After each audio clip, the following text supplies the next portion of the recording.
ধর্ম ব্যবসায়ীদের মুখোশ উন্মোচিত হয়ে গেছে বলছে বিএনপি। ধর্মকে ব্যবহার করে না জামাত, দাবি আমিরের। মঞ্জু আনিসুলের নেতৃত্বে ২০ দলীয় নতুন জোট। ১০ ডিসেম্বর তফসিল রেকর্ড করতে বিটিভিকে চিঠি। একই দিন রাষ্ট্রপতির সঙ্গে সাক্ষাৎ করবে ইসি। ভোট সুষ্ঠু করতে নেওয়া হচ্ছে প্রস্তুতি, জানালেন স্বরাষ্ট্র উপদেষ্টা। এখনও বেগম জিয়াকে লন্ডন নেওয়ার সিদ্ধান্ত দেয়নি মেডিকেল বোর্ড। কাল সকালে ঢাকায় আসছে এয়ার অ্যাম্বুলেন্স। রাতেই ছেড়ে যাওয়ার স্কেডিউল, দোয়া চান নেতারা। এবং এক সপ্তাহের মধ্যে একীভূত হওয়া ৫ ব্যাংকের গ্রাহকের টাকা ফেরত দেওয়া শুরু। এলসি খোলা সহ দ্বিপাক্ষিক বাণিজ্যে ডলার সংকট নেই, জানালেন গভর্নর।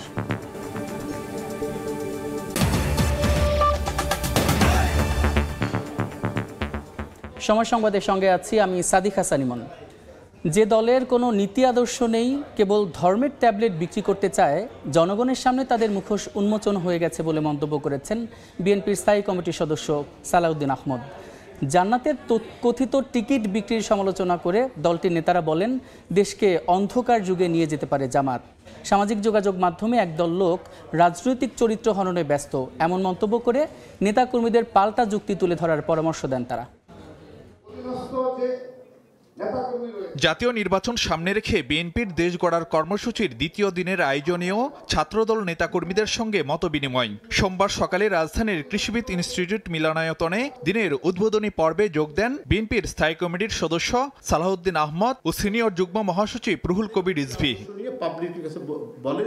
এ সময় জান্নাতের কথিত টিকিট বিক্রির সমালোচনা করে বিএনপি নেতারা বলেন, ধর্মের নামে মানুষকে বিভ্রান্ত করছে নীতি আদর্শহীন একটি দল।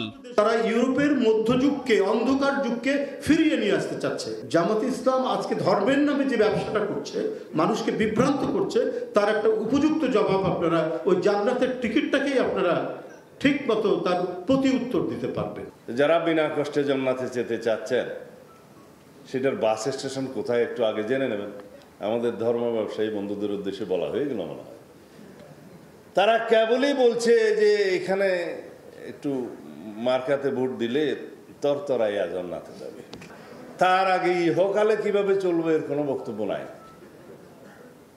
কদিন আগে অবশ্য খুলনাতে এক বন্ধুকে যোগদান করিয়েছে, আমি অবশ্য এর বেশি বলবো না। যে দলের কোনো নীতি আদর্শ নেই, কোনো পরিকল্পনা নাই, শুধুমাত্র ধর্মের নামে একটা ট্যাবলেট বিক্রি করে জনগণের সাথে প্রতারণা করার পরিকল্পনা করছে, তাদেরকে জনগণ ইতিমধ্যে চিনেছে, তাদের মুখোশ উন্মোচিত হয়েছে।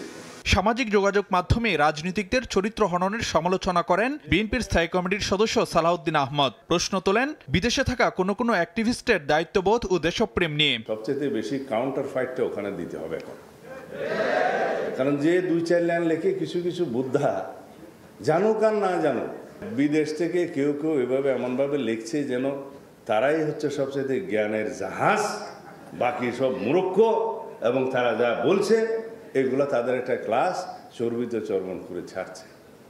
কোনো অ্যাকাউন্টেবিলিটি নাই, কোনো রেসপন্সিবিলিটি নাই, দেশপ্রেমের কোনো বালাই নাই। বিএনপির স্থায়ী কমিটির এ সদস্য বলেন, গণতান্ত্রিক যাত্রায় যারাই বাধা তৈরি করবে তাদেরই প্রত্যাখ্যান করবে জনগণ। এই গণতান্ত্রিক উত্তরণে যারাই বাধার সৃষ্টি করবে বিভিন্ন ইনিয়ে বিনিয়ে, তাদেরকে জনগণ প্রত্যাখ্যান করবে বলে আশা করি। ফারুক ভিয়া, রবিন, সময় সংবাদ, ঢাকা। ফেব্রুয়ারিতে নির্বাচন না হলে গভীর সংকটে পড়বে দেশ। ইউরোপীয় ইউনিয়নের সঙ্গে বৈঠক শেষে জামায়াত ইসলামীর আমির ডক্টর শফিকুর রহমান আরও বলেন, তার দল ধর্ম নিয়ে ব্যবসা করে না, বরং ভোট এলেই যারা টুপি ও তসবি নিয়ে ঘোরে তারাই ধর্ম ব্যবসায়ী। এদিকে ভোটের প্রস্তুতি জানতে সিইসির সঙ্গে সাক্ষাৎ করেছে জামায়াতের প্রতিনিধি দল। পরে দলটির সেক্রেটারি জেনারেল মিয়া গোলাম পরোয়ার বলেন, তফসিলের আগেই লেভেল প্লেয়িং ফিল্ড নিশ্চিত করতে হবে। ত্রয়োদশ সংসদ নির্বাচন আয়োজনের প্রস্তুত ইসি। চলতি সপ্তাহে ঘোষণা করা হবে তফসিল। এমন অবস্থায় সোমবার নির্বাচন কমিশনে জামাতের প্রতিনিধি দল ৬ সদস্যের দলের নেতৃত্ব দেন দলটির সেক্রেটারি জেনারেল মিয়া গোলাম পরোয়ার। সিএসির সঙ্গে বৈঠকে তফসিল, লেভেল প্লেয়িং ফিল্ড, অবৈধ অস্ত্র উদ্ধার সহ বিভিন্ন বিষয়ে আলোচনা করেন তারা। বৈঠক শেষে জামায়াতের সেক্রেটারি জেনারেল বলেন, তফসিলের আগেই লেভেল প্লেইং ফিল্ড নিশ্চিত করতে হবে। অবৈধ অস্ত্র ব্যবহার করে ভোট বিশৃঙ্খলা হতে পারে এমন শঙ্কা জানিয়ে ইসিকে দ্রুত পদক্ষেপ নেয়ার তাগিদ দেন তিনি। নির্বাচনের লেভেল প্লেইং ফিল্ড সম্পর্কে নিশ্চিত করতে পারেননি এবং পারেননি যে বিদ্যমান প্রশাসনিক অবস্থার কিছু তথ্য প্রমাণ স্পেসিফিক আমরা ওনাদের সামনে তুলে ধরে বলেছি যে এই অবস্থা থাকলে এটাকে আমরা লেভেল প্লেইং ফিল্ড হিসেবে গ্রহণ করব না। যদি দেখি যে তফসিল ঘোষণার পর কোনো কর্মকর্তা খুব নগ্নভাবে তার নিরপেক্ষতা ভঙ্গ করছেন, আমরা এগুলো আপনাদের নোটিশে আনবো। ওনারা কথা দিয়েছেন যে শুধু সুনির্দিষ্টভাবে আমাদের নোটিশে আনলে আমরা তাৎক্ষণিক পদক্ষেপ গ্রহণ করব। এদিকে ভোট নিয়ে আলোচনা করতে রাজধানীর গুলশানে ইউরোপীয় ইউনিয়নের দূতাবাসে আসেন জামায়াতে ইসলামীর আমিরের নেতৃত্বে প্রতিনিধি দল। কয়েকটি দেশের রাষ্ট্রদূত ও প্রতিনিধির সঙ্গে আলোচনা শেষে জামায়াতের আমির ডাক্তার শফিকুর রহমান বলেন, ফেব্রুয়ারিতে নির্বাচন না হলে গভীর সংকটে পড়বে দেশ। আমরা মনে করি যে ফেব্রুয়ারির ঘোষিত এই টাইমলাইনের ভিতরে নির্বাচন হওয়াই দেশের জন্য একান্ত প্রয়োজন। এর সামান্য কোনো ব্যত্যয় ঘটলে দেশ দারুণভাবে ক্ষতিগ্রস্ত হবে এবং কারো দ্বারাই দেশ ক্ষতিগ্রস্ত হোক এটা আমরা চাই না। এ সময় বিএনপির ভারপ্রাপ্ত চেয়ারম্যান তারেক রহমানের মন্তব্য নিয়ে প্রশ্ন করা হলে জামায়াত আমির বলেন, ধর্ম নিয়ে ব্যবসা করেন না তারা, বরং ভোট এলেই যারা টুপি ও তসবিহ নিয়ে ঘুরে তারাই ধর্ম ব্যবসায়ী। আমরা ধর্ম নিয়েই কাজ করি, আমরা ধর্মকে ব্যবহার করি না। ধর্ম ব্যবহার করলে কে করে সেটা আপনারা ভালো বুঝেন। ইলেকশনের সময় নতুন করে যারা বেশি বেশি নামাজ শুরু করেন, টুপি পরেন, তসবিহ হাতে নিয়ে ঘুরান, ধর্মকে তারাই বোধহয় সম্ভবত ব্যবহার করেন। একই দিনে গণভোট ও সংসদ নির্বাচন হলে সাধারণ মানুষ বিপাকে পড়বে বলে ইইউকে জানিয়েছে জামায়াত। যে যেভাবে বুঝেন এটা। শফিকুজ্জামান রুবেল, সময় সংবাদ, ঢাকা। নির্বাচন সামনে রেখে আনিসুল ইসলাম মাহমুদের নেতৃত্বাধীন জাতীয় পার্টির একাংশ এবং আনোয়ার হোসেন মঞ্জুর জাতীয় পার্টি জেপি সহ ২০ দলের একটি জোট আত্মপ্রকাশ করেছে। নতুন জোটের নাম জাতীয় গণতান্ত্রিক ফ্রন্ট এনডিএফ। বিভাজনের রাজনীতি ভুলে দেশকে এগিয়ে নিয়ে যেতেই নতুন জোট কাজ করবে বলে জানিয়েছেন নেতারা। আগামী সংসদ নির্বাচন সামনে রেখে ব্যারিস্টার আনিসুল ইসলাম মাহমুদের নেতৃত্বাধীন জাতীয় পার্টি এবং আনোয়ার হোসেন মঞ্জুর নেতৃত্বাধীন জাতীয় পার্টি জেপি সহ ৬টি নিবন্ধিত এবং ১৪টি অনিবন্ধিত দল নিয়ে আত্মপ্রকাশ করল জাতীয় গণতান্ত্রিক ফ্রন্ট এনডিএফ। সোমবার সকালে রাজধানীর গুলশানের একটি হোটেলে সংবাদ সম্মেলনের মধ্য দিয়ে ঘোষণা দেয় নতুন জোটের। সংবাদ সম্মেলনে উপস্থিত ছিলেন জোটের ২০ দলের নেতারা। এ সময় কোনো দলকে বাদ দিয়ে প্রধান উপদেষ্টা নির্বাচন করবেন না বলে আশা প্রকাশ করেন জাতীয় পার্টির একাংশের মহাসচিব ও এনডিএফ এর মুখপাত্র এবিএম রুহুল আমিন হাওলাদার। নির্বাচনের জন্য অনেকগুলো শর্ত আছে, সেই শর্তগুলো পূরণ হইলে জাতীয় ফ্রন্ট ইলেকশনে যাবে কিনা সে অনেকবার চিন্তা করে দেখবে। আমি আমার নির্বাচনের জন্য অনেকগুলো শর্ত আছে, সেই শর্তগুলো পূরণ হইলে জাতীয় ফ্রন্ট ইলেকশনে যাবে কিনা সে অনেকবার চিন্তা করে দেখবে। নিজেদের আমল ঠিক না করে আগের আমলকে দোষারোপ করার সংস্কৃতিরই পুনরাবৃত্তি হচ্ছে বলে মন্তব্য করেন এনডিএফ এর প্রধান উপদেষ্টা আনোয়ার হোসেন মঞ্জু। কিন্তু আমরা জাতীয় পার্টি। এদিকে নির্বাচন সামনে রেখে প্রতিযোগিতামূলক সুস্থ রাজনীতির পরিবেশ তৈরিতে অন্তর্বর্তী সরকারের ভূমিকা স্পষ্ট, দৃঢ় বা নিরপেক্ষ নয় বলে মন্তব্য করেন জাতীয় পার্টির একাংশের চেয়ারম্যান ব্যারিস্টার আনিসুল ইসলাম মাহমুদ। গণভোট ও সংসদ নির্বাচন একই দিনে হওয়া না হওয়া, নির্বাচনে প্রশাসন নিয়ে ভাগাভাগি এবং লেভেল প্লেইং ফিল্ড নিয়ে রাজনৈতিক দলগুলো অভিযোগে মুখর। সুস্থ রাজনীতির বদলে প্রতিহিংসার কথামালা জনগণকে দুশ্চিন্তায় ফেলছে। অন্যদিকে অন্তর্বর্তী সরকারের ভূমিকা স্পষ্ট, দৃঢ় বা নিরপেক্ষ বলে প্রতীয়মান হচ্ছে। আনিসুল ইসলাম মাহমুদ বলেন, বিভাজনের রাজনীতি ভুলে দেশকে এগিয়ে নিয়ে যেতেই কাজ করবে নতুন জোট এনডিএফ। অথচ মানুষের সামনে। রৌনক নিয়ন্তা, সময় সংবাদ, ঢাকা। আগামী 10 ডিসেম্বর নির্বাচনের তফসিল রেকর্ডের জন্য প্রয়োজনীয় ব্যবস্থা নিতে বিটিভিকে চিঠি দিয়েছে নির্বাচন কমিশন। একই দিন দুপুর 12টায় রাষ্ট্রপতির সঙ্গে সাক্ষাৎ করতে বঙ্গভবনে যাবে ইসি। ভোটের তফসিল ঘোষণার সব প্রস্তুতি এরই মধ্যে সম্পন্ন করেছে নির্বাচন কমিশন। প্রধান উপদেষ্টা ডক্টর মোহাম্মদ ইউনূসের সঙ্গে সাক্ষাৎ করে তাদের প্রস্তুতি সম্পর্কে জানিয়েছে সাংবিধানিক প্রতিষ্ঠানটি। চলতি সপ্তাহে এই ত্রয়োদশ জাতীয় সংসদ নির্বাচন ও গণভোটের তফসিল ঘোষণার কথা রয়েছে।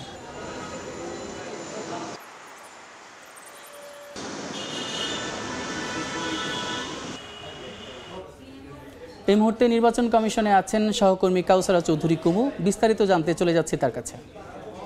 কুমু, নির্বাচন কমিশনে সকাল থেকেই চলছে নানা তৎপরতা। দেখেছি রাজনৈতিক দলগুলো এসেছে, নির্বাচন কমিশনের পক্ষ থেকে এসেছে, নানা রকম বিষয় নিয়ে তারা আলোচনা করছে এবং গতকালকে কমিশন সভা যে চলমান যে সভা ছিল সেটি মুলতবি করে আজকে সেই সভাটি অনুষ্ঠিত হবে বিকেল 4টার সময়। এদিকে আঞ্চলিক যে নির্বাচন কর্মকর্তারা রয়েছে সারা দেশে তাদের সাথে জুম মিটিং শুরু করেছে পুরো কমিশন। তাদের মাঠ পর্যায়ের যে অবস্থা দেখতে, পরিবেশ জানার জন্যই তাদের সাথে মূলত এই বৈঠকে বসেছে। আমরা ইতিমধ্যে নির্বাচন কমিশন সচিবের কাছ থেকে জানতে পেরেছি যে আগামী 10 তারিখে যেন রেকর্ডিং করা হয় তফসিলের, সেই মর্মে বিটিভিকে চিঠি দিয়েছে তারা এবং প্রয়োজনীয় ব্যবস্থা নেওয়ার জন্য উদ্যোগ নিতে বলেছে। একই সাথে দুপুর 12টায় একই দিনে তারা বঙ্গভবনে রাষ্ট্রপতির সাথে সৌজন্য সাক্ষাৎ করতে যাবেন। পুরো নির্বাচন কমিশন প্রধান নির্বাচন কমিশনার এম নাসির উদ্দিনের নেতৃত্বে। আমরা প্রথা অনুযায়ী জানি যে তফসিল ঘোষণার আগে রাষ্ট্রপতির সাথে সৌজন্য সাক্ষাতে যায় কমিশন। অতীতেও এটি ঘটেছে এবং এবারেও কিন্তু সেটির ব্যত্যয় ঘটবে না। এবং আমরা এর আগে আরও একটি বিষয় দেখেছি যে যেদিন রেকর্ডিং করা হয় তফসিলের জন্য এবং সেদিনই কিন্তু সন্ধ্যার দিকে সাধারণত তফসিল ঘোষণা করে, জাতির উদ্দেশ্যে ভাষণ দেয় প্রধান নির্বাচন কমিশন। তবে এবার কি হবে এখনো পর্যন্ত সেটি নিশ্চিত নয়। নির্বাচন কমিশন বলছে যে তারা সার্বিক প্রস্তুতি সম্পন্ন করেছে, তাদের জায়গা থেকে সর্বোচ্চ ব্যবস্থা নেওয়া হয়েছে এবং তারা বলছে যে তফসিল ঘোষণার পর থেকে আরও তৎপর হবে মাঠ প্রশাসন থেকে শুরু করে সব ধরনের ব্যবস্থা। যেহেতু বৈঠক শুরু হয়েছে, দেখি বৈঠকের পরে তারা কোন ধরনের সিদ্ধান্ত নেয় কিনা বা নতুন কোনো কিছু জানতে পারি কিনা। আগারগাঁওয়ে নির্বাচন কমিশন ভবন থেকে যুক্ত ছিলেন সহকর্মী কাউসারা চৌধুরী কুমু। আগামী জাতীয় নির্বাচন সুষ্ঠু, নিরপেক্ষ ও উৎসব মুখর করতে সব প্রস্তুতি নেওয়া হচ্ছে বলে জানিয়েছেন স্বরাষ্ট্র উপদেষ্টা জাহাঙ্গীর আলম চৌধুরী। সচিবালয়ে আইন শৃঙ্খলা সংক্রান্ত কোর কমিটির বৈঠক শেষে ব্রিফিংয়ে তিনি বলেন, সুষ্ঠু সুন্দর নির্বাচনের জন্য সবচেয়ে বেশি দরকার আইন শৃঙ্খলা রক্ষা। এজন্য পুলিশের প্রশিক্ষণ শেষ পর্যায়ে, ভোট গ্রহণ 1 ঘন্টা বাড়ানো এবং গণনার জন্য সারা দেশে নিরবিচ্ছিন্ন বিদ্যুৎ সরবরাহে বিকল্প ব্যবস্থা নিয়ে চিন্তাভাবনা করছে সরকার। আইন শৃঙ্খলা পরিস্থিতি যথেষ্ট ভালো বলে দাবি করেন স্বরাষ্ট্র উপদেষ্টা। এছাড়া রংপুরে মুক্তিযোদ্ধা দম্পতিকে হত্যার ঘটনায় জড়িতদের আইনের আওতায় আনতে নির্দেশ দেওয়া হয়েছে বলে জানান তিনি।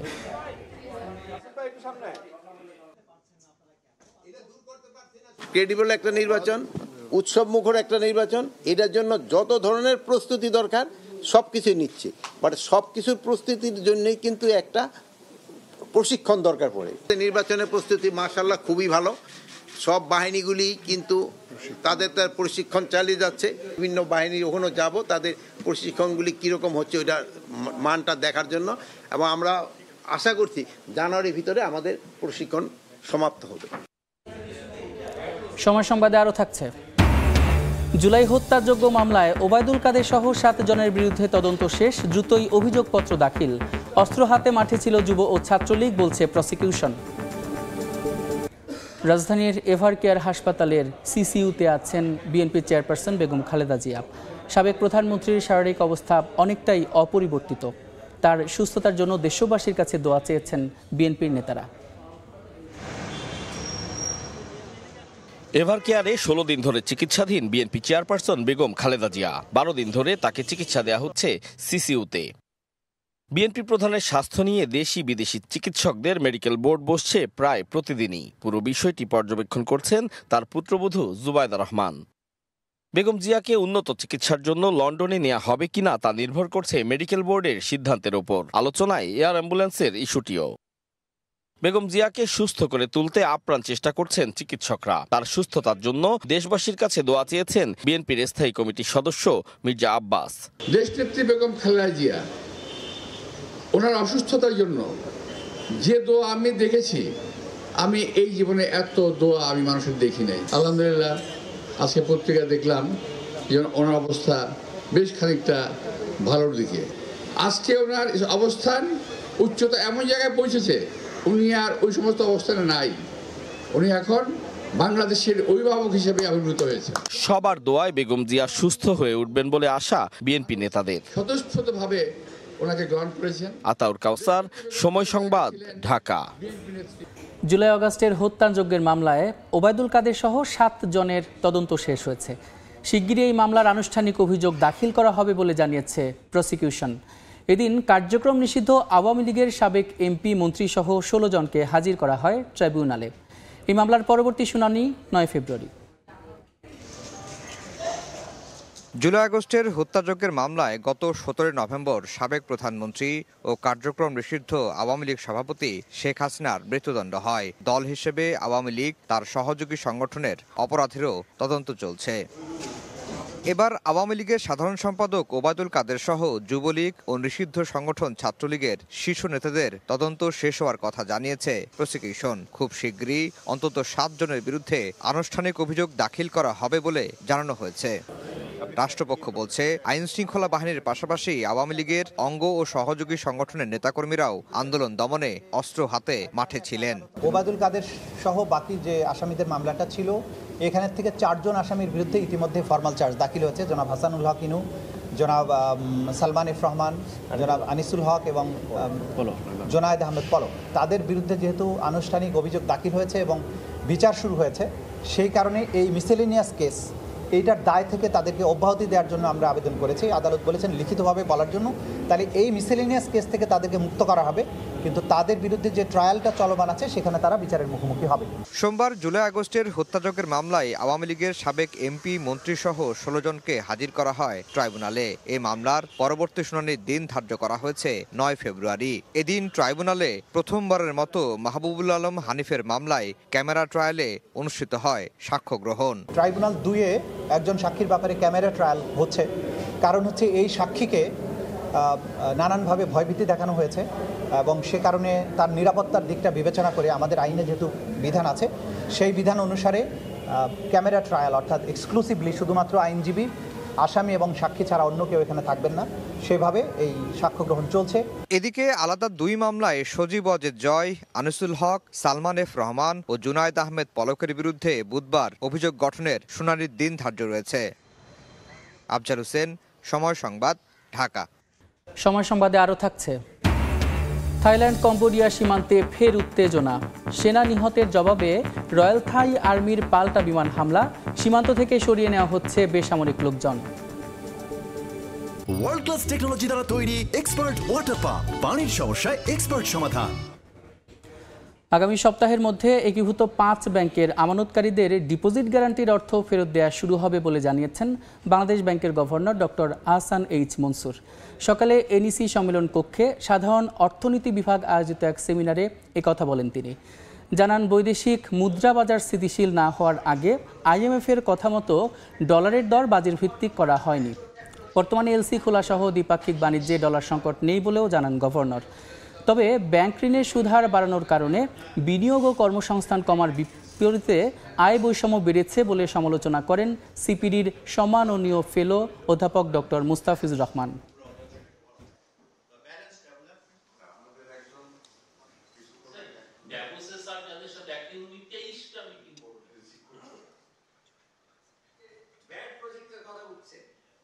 The merger of 5 banks is going on. So far, so good. We'll be starting disbursement of the minimum, the deposit guarantee part of it, which we have increased from 1 lakh to 2 lakh, and that we'll disburse it from probably next week onward, or even maybe this Thursday. Who knows? We are ready. We have everything ready, and it can be started. For the 5 banks, with this 5 banks resolution, 76 lakh households will get back their money. রাজধানীর মোহাম্মদপুরে এক নারী ও তার কিশোরী মেয়েকে ছুরি মেরে হত্যা করেছে দুর্বৃত্তরা। সকালে শাহজাহান রোডে রেসিডেন্সিয়াল কলেজের উল্টো পাশে আবাসিক ভবনের 7ম তলায় বাসায় এই হত্যাকাণ্ড ঘটে। নিহত লায়লা আফরোজের বয়স 48 বছর, তার মেয়ে নাফিসা লাওয়াল বিনতে আজিজের বয়স 15 বছর। পুলিশ জানায়, লায়লার স্বামী এজেড আজিজুল ইসলাম স্কুলের শিক্ষক। সকালে বাসা থেকে বের হন তিনি, পরে 10:30টার দিকে বাসায় ফিরে স্ত্রী ও মেয়েকে লাশ হিসেবে দেশের বাইরের খবর, থাইল্যান্ড কম্বোডিয়া সীমান্তে ফের উত্তেজনা। কম্বোডিয়ার হামলায় এক থাই সেনা নিহত হয়েছেন, আহত হয়েছেন অন্তত 4 জন। জবাবে সোমবার ভোরে বিমান হামলা চালায় রয়্যাল থাই আর্মি। স্থানীয় সময় সোমবার ভোর রাতে সীমান্ত লক্ষ্য করে আগেই গোলাবর্ষণ শুরু করে কম্বোডিয়া। অতর্কিত ওই হামলায় হতাহতের ঘটনার জবাব দেয় থাই সেনারা। এরই মধ্যে সীমান্ত এলাকায় প্রায় 70% বাসিন্দাকে সরিয়ে নিয়েছে থাই কর্তৃপক্ষ। লাতিন বাংলা সুপার কাপের খবর। ব্রাজিলের বিপক্ষে হারের ক্ষত নিয়ে এবার আর্জেন্টিনার ক্লাব আতলেটিকো চার্লির বিপক্ষে মাঠে নামবে বাংলাদেশের red and green future star. জাতীয় স্টেডিয়ামে ম্যাচটি মাঠে গড়াবে আজ সন্ধ্যা 7টায়। প্রথম ম্যাচে ব্রাজিলের ক্লাব সাও বার্নাদের বিপক্ষে হারলেও নিজেদের দ্বিতীয় এবং শেষ ম্যাচে জয়ের লক্ষ্যে মুখিয়ে বিতোষক ক্যাসপাররা। অনূর্ধ্ব-17 ও প্রবাসী ফুটবলারদের ট্রায়ালের 4 জনকে নিয়ে গড়া দলকে নিয়ে সন্তুষ্ট কোচ, যদিও পুরো দলকে নিয়ে মাত্র একটি ট্রেনিং সেশন করায় কিছুটা আক্ষেপ আছে। এ পর্যায়ে শীর্ষ সংবাদগুলো জানিয়ে দিচ্ছে আরেকবার। ধর্ম ব্যবসায়ীদের মুখোশ উন্মোচিত হয়ে গেছে বলছে বিএনপি। ধর্মকে ব্যবহার করে না জামাত, দাবি আমিরের। মঞ্জু আনিসুরের নেতৃত্বে 20 দলীয় নতুন জোট। 10 ডিসেম্বর তফসিল রেকর্ড করতে বিটিভিকে চিঠি। একই দিন রাষ্ট্রপতির সঙ্গে সাক্ষাৎ করবে ইসি। ভোট সুষ্ঠু করতে নেওয়া হচ্ছে প্রস্তুতি, জানালেন স্বরাষ্ট্র উপদেষ্টা। এবং বেগম খালেদা জিয়ার সিটি স্ক্যান রিপোর্ট স্বাভাবিক। শারীরিক অবস্থার উন্নতির ওপর নির্ভর করছে লন্ডন যাত্রা। তত্ত্বাবধান করছেন পুত্রবধূ জুবাইদা। দোয়া চান নেতারা।